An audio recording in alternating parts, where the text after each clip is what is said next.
মালিক শ্রমিক ঐক্য ও স্থানীয় শ্রমিকদের ন্যায্য অধিকার আদায় সহ বিভিন্ন দাবিতে গোয়াইনঘাট উপজেলা নির্মাণ শ্রমিক ট্রেড ইউনিয়নের লিফলেট বিতরণ করা হয়েছে। শুক্রবার ১৩ ডিসেম্বর বিকেলে উপজেলার বিভিন্ন মার্কেটের ব্যবসায়ী, মালিক ও সকল শ্রেণী পেশার পথচারীদের মধ্যে এসব লিফলেট বিতরণ করা হয়। গোয়াইনঘাট উপজেলা নির্মাণ শ্রমিক ট্রেড ইউনিয়নের সভাপতি সাদিকুর রহমানের নেতৃত্বে লিফলেট বিতরণ কার্যক্রমে উপস্থিত ছিলেন নির্মাণ শ্রমিক ট্রেড ইউনিয়নের সাধারণ সম্পাদক অতুল চন্দ্র নাথ ও সাংগঠনিক সম্পাদক সাইফুল ইসলাম সহ সংগঠনের বিভিন্ন দায়িত্বশীল এবং অন্যান্য সদস্যবৃন্দ। গোয়াইনঘাট উপজেলা নির্মাণ শ্রমিক ট্রেড ইউনিয়নের লক্ষ্য ও উদ্দেশ্য সম্পর্কে আয়োজকরা জানান, তাদের লক্ষ্য সংগঠনের সকল সদস্যের মধ্যে ঐক্য, শৃঙ্খলা, ভ্রাতৃত্বমূলক সম্পর্ক তৈরি ও সদস্যদের আর্থিক উন্নয়ন জোরদার করা।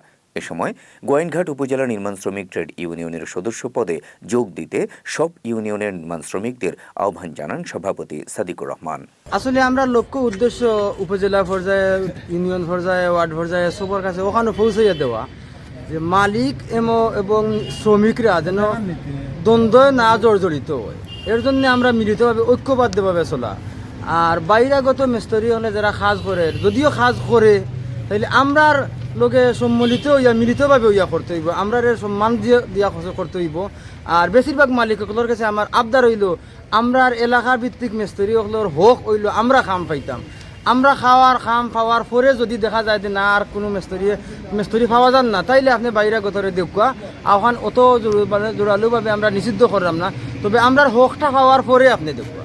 গোয়াইনঘাট উপজেলা নির্মাণ শ্রমিক ট্রেড ইউনিয়নের লক্ষ্য উদ্দেশ্য হইল গিয়ে আমরা লিফলেট বিতরণ, আর পাশাপাশি এলাকার বা পুরা গোয়াইনঘাট উপজেলার মানুষকে একটু মেসেজ দেওয়া যে আমরা এই নির্মাণ শ্রমিক গঠিত হয়েছে আজকে ৩-৪ বছর হয়ে গেছে। আহ্বান করলাম সবরে ওখানে যে আমরা নির্মাণ শ্রমিকের অন্তর্ভুক্ত থাকার জন্য আমরা মালিক শ্রমিক এক হয়ে চলতাম, যাতে মালিকের কোনো অসুবিধা হয় না, আমরা শ্রমিকেরও কোনো অসুবিধা হয় না।